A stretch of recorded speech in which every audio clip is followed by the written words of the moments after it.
get into our lesson this morning, I want to share just a little bit with you as far as family business. We are blessed here at Pleasant Grove Road with wonderful facilities. God has blessed us with a great property, a great campus. We have really good facilities, buildings that we are able to use in so many different ways, and that is a blessing. But one of the things that comes with that blessing is a responsibility to keep it up and to take care of it. And there are just general maintenance things that happen over time. One of the things that we are now encountering is that the roof on this particular building it is time for it to be replaced. We've had over the last year or so, we've been having more and more leaks and more issues with it. It is the original they're the original shingles when the building was built, and it is time to replace it. And you might imagine, based on the size of this facility and with today's costs, that it is not a small task at all. The estimate to replace the roof on this building or the shingles is somewhere in the neighborhood of $60,000 that we are going to need to commit towards repairing that. And so the elders have decided we're going to start the process now of raising those funds, and we're going to try to do it as quickly as we can so that we'll be able to get this taken care of. And so one of the things we're going to do is we're going to be dedicating the fifth Sunday contribution coming up here in just a couple of weeks. We're going to be dedicating that contribution to go towards this establishing the fund for the new roof. And we just ask everybody to prayerfully consider ways that you can help and be a part of supporting that. We still have to maintain the budget and the things that we're already committed to doing, and this is something we've got to do over and above everything else that we do. But one thing that I have learned here at Pleasant Grove Road is that when it comes to the things of God and things that need to be done, we get it done. And so we just encourage you to be mindful of that. We're not expecting to raise $60,000 on the fifth Sunday, even though that would be amazing. It is a start. It's where we're going to start in establishing that fund. And so we encourage you to prayerfully consider how you can be a part of that. As we get into our lesson this morning, we live in a world that has a tendency to focus on strength. It's all about strength. Be all that you can be. Go for the gusto. We tell boys that real men don't cry, right? Because it's all about strength. It's all about being strong. But the challenge that comes with that is when we focus only on our strength, there is no room for God's strength. When we focus only on our abilities, then there is no room for God's power to shine. And so this morning we want to look at the fact that it is in our weakness that God's power and strength shines the brightest. It's in our challenges, it's in our struggles that the power of God and the light of Christ truly shines. And it's because our weakness becomes a platform for God's glory and God's grace. When others see God working through our weaknesses, through our struggles, through our challenges, God is glorified and other people are affected by the truth of Jesus Christ. This morning we're going to be focusing in, and our text is going to be 2 Corinthians chapter 4, verses 7 through 12. This is a passage we've read in our daily Bible reading this week. We're going to spend our time this morning focusing in on this passage, so we're going to start off by reading it together this morning. 2 Corinthians chapter 4, beginning in verse 7.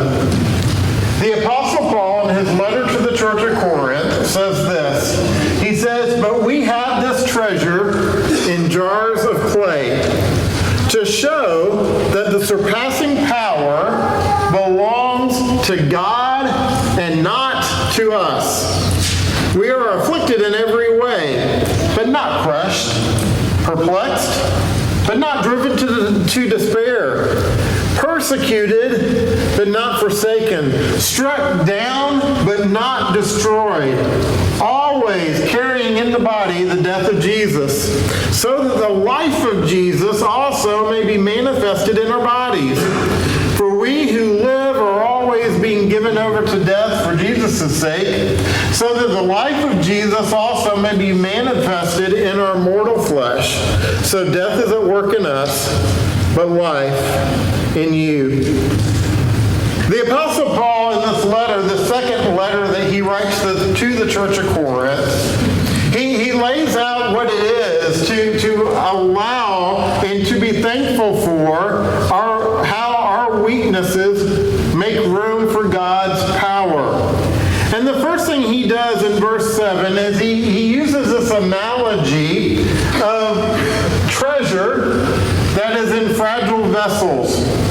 He says specifically in verse 7, he says, "But we have this treasure in jars of clay to show that the surpassing power belongs to God and not to whom? To us." He uses this term, first of all, treasure. The treasure he's talking about here is the gospel message, the light of Christ. He says that treasure is being stored in jars of clay. Well, what are the jars of clay? It's us. It's fragile human beings, ordinary, unimpressive, and easily broken people. You know, each one of us, as we gather here today, have been broken in some way. Some of us may be full of cracks.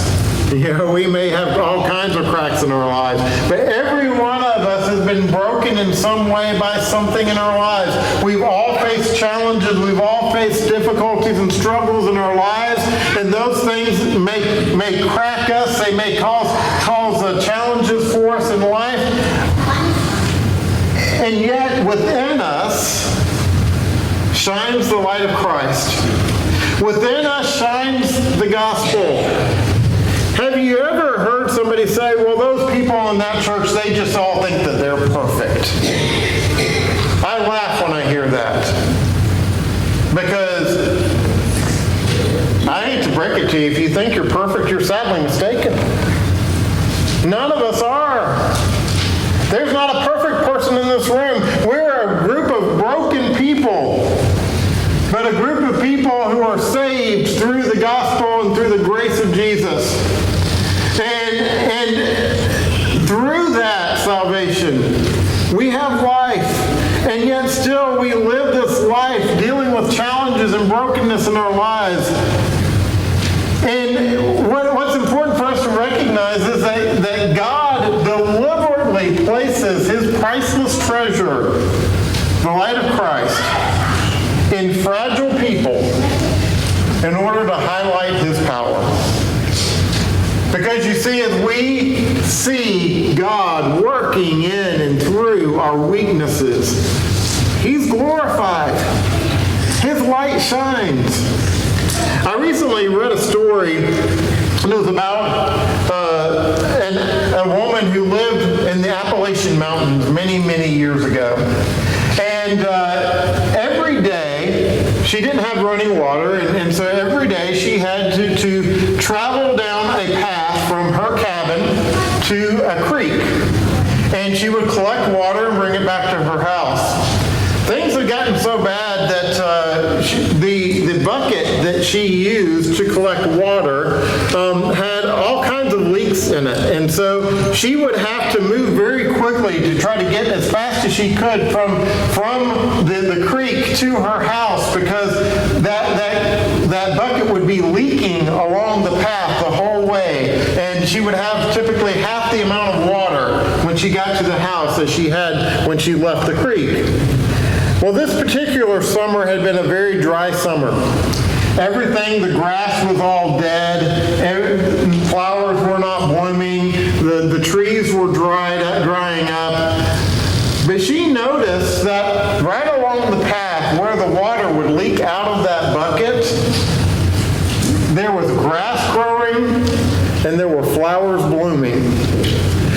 You see, it was the cracks in the bucket that made beauty possible.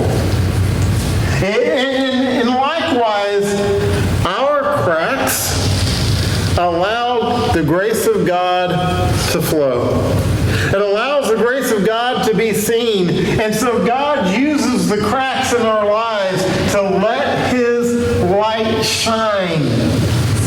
It is just like if we were to take a clay vase that is cracked, as we see here, and to place a candle inside that vase and turn out all the lights in the room would still be illuminated. How?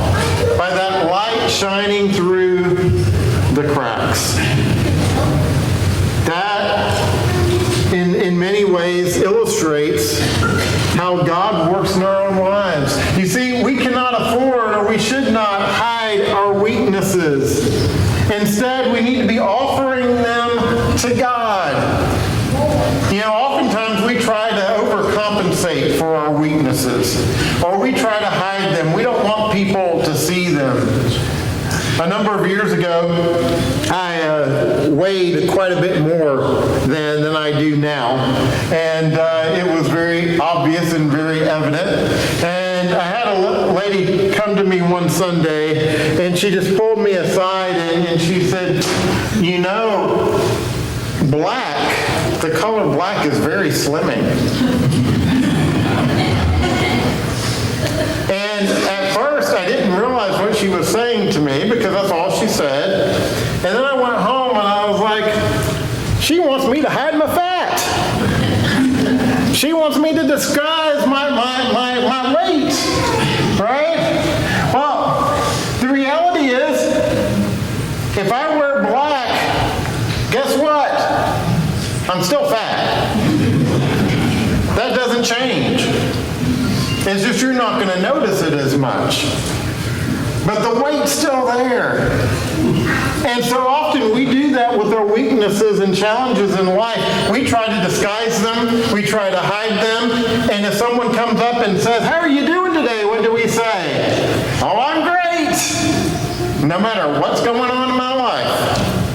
I can be absolutely miserable, and I'm still going to say, doing great, doing wonderful. Why? Because I don't want anybody to see my weaknesses. I don't want to burden anybody with my weaknesses, and oftentimes I think they really don't want to even know what my weaknesses are. But you see, when we hide our weaknesses, God's strength can't be seen in us. So rather than hiding our weaknesses, we need to be offering them to God, and we need to be thankful that we do not have to be perfect in order to be useful to God. Because God does not work in our perfections. He works through our weaknesses. We can look at all kinds of examples in Scripture of men and women that God worked through their weaknesses and through their challenges. But the thing is, we can look at examples, living examples today of men and women, myself included, that God works through our challenges and our weaknesses rather than our strengths. You see, God's glory is seen most in imperfect people who trust in Him. And so this morning we need to be thankful for fragile vessels that contain God's glory. But then verses 8 and 9, this is one of my favorite passages. It's a go-to passage for me in many situations in life. It is a passage that I have on my desk in my office that I keep there and look to often. It's one that I quote often. And it simply says this. The Apostle Paul says, we are afflicted in every way, but not crushed. Perplexed, but not driven to despair. Persecuted, but not forsaken. Struck down, but not destroyed. Paul is listing all these hardships, and if you look at it, he's actually listing hardships that not only they were dealing with, but they were hardships that Paul was facing in his own life. But what we see here is a very important word. As you look at this passage, there is one 3-letter word that is repeated, and it is the word but. He says, we're afflicted in all kinds of ways. Every way you can imagine, we deal with afflictions, but we are not crushed. He says we're perplexed, in other words, confused about a lot of things. We have all kinds of questions, but we are not driven to a point of despair. He says we're persecuted. We're persecuted for our faith. We're persecuted for standing for the cause of Christ, but He has not forsaken us. And then he concludes with saying, we're struck down. We are beat down in life, but we will never be destroyed. You see, God's power kept Paul, and it keeps us going through every single trial in life. It is God's power and His strength that keeps us going through those difficult moments in our lives. I don't know if this is still an advertisement, but for years, the Ever-Ready Battery Company used the Ever-Ready what? Bunny, right? It was this mechanical bunny that would just keep going. And they had several commercials where this bunny would go through the rain and just keep on going. Things would fall on it and just kept on going. It would fall off shelves and it just kept on going. Why? Because of the power that was working within that mechanical thing. We are able to keep going because of the power that is at work within us. If I were this morning to take a sponge and fill it with water and hold it up and then squeeze it, what do you think is going to come out? Water. Why would water come out of that sponge when I squeeze it? Because that's what it's filled with. Water is going to come out because that is what is inside it. That is what it is filled with. And so when life squeezes us, when life presses us, what is going to come out is dependent on what is within us. And so if the power and strength of God is in us, guess what's going to come out?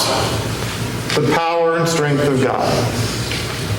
What comes out in your life when you are squeezed? When you face difficulties and challenges? We need to be thankful that God doesn't call us to act strong. He calls us instead to rely on His strength. You see, being thankful doesn't mean that we pretend life is easy.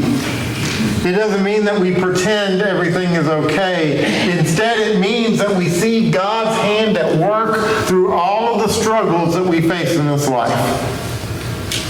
And that we allow Him to work and move through our weaknesses.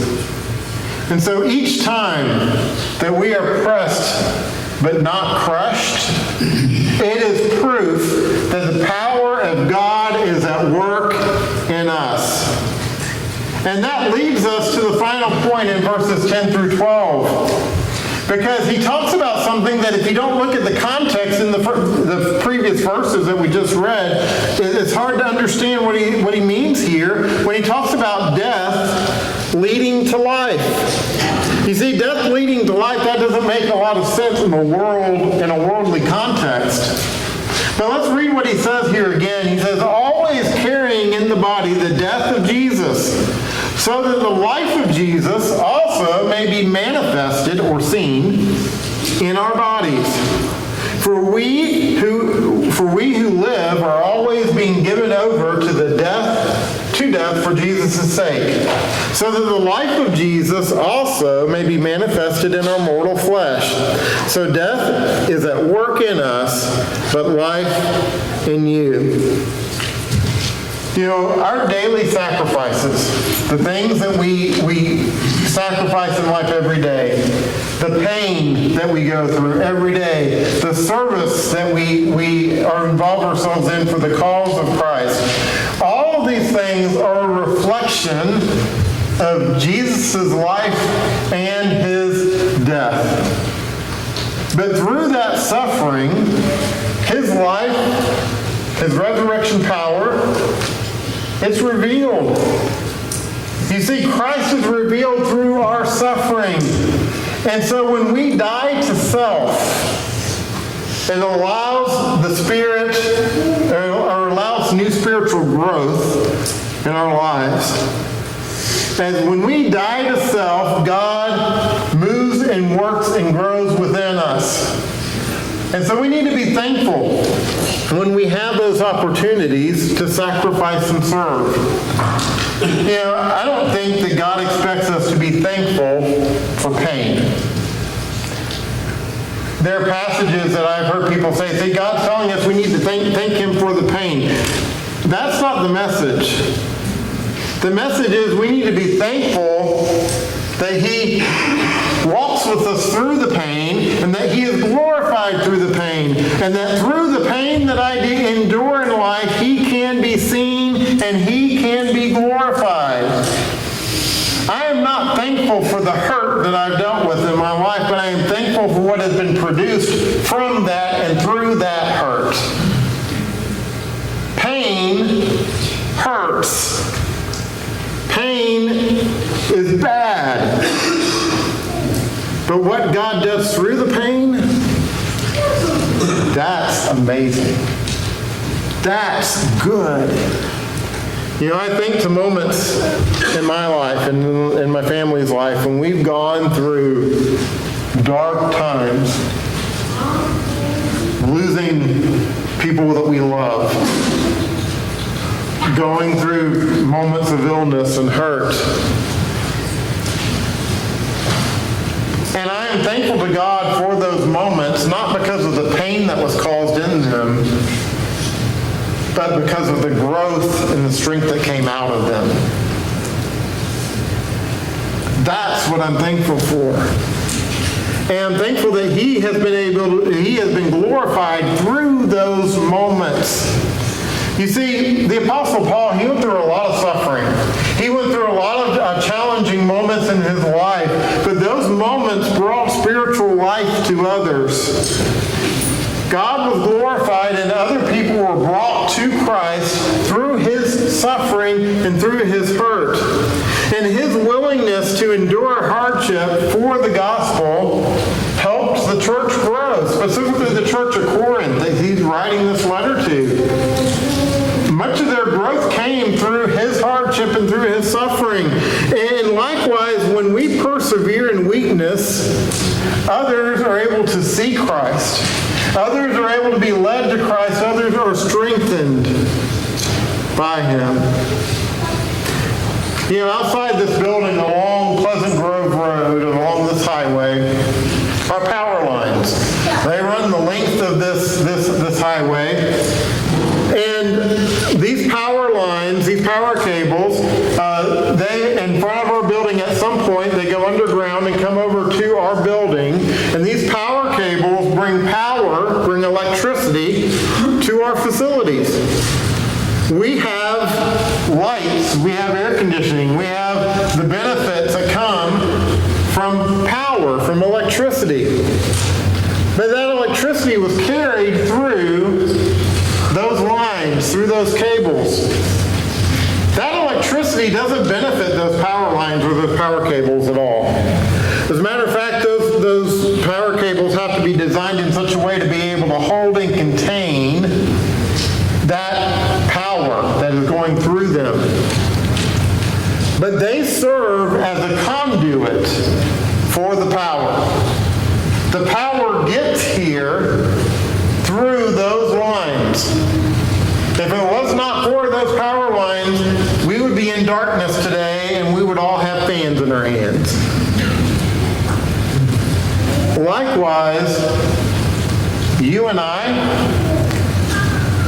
are a conduit for the power of God.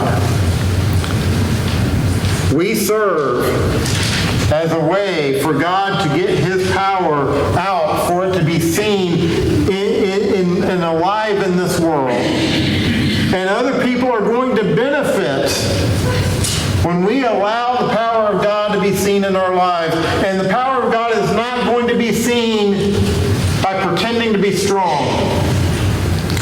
The power of God is not going to be seen by me saying, oh, I don't need anybody's help. I've got this. I've got it all under control.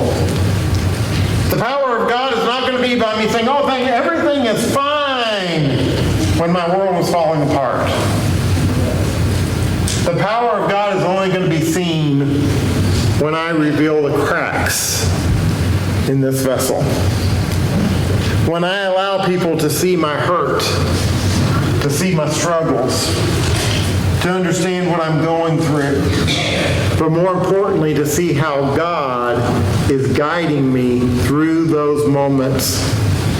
Be thankful that your endurance can bless others, because every faithful struggle can strengthen another person's walk with God. You know, God's story teaches us gratitude not only in blessings, but also gratitude in the burdens that we face in life.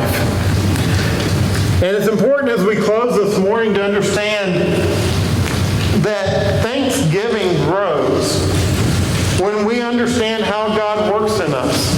Thanksgiving grows when we understand that our weakness is not failure, but instead it is a stage for God's strength. Thanksgiving grows when we recognize that our suffering can bring life to others.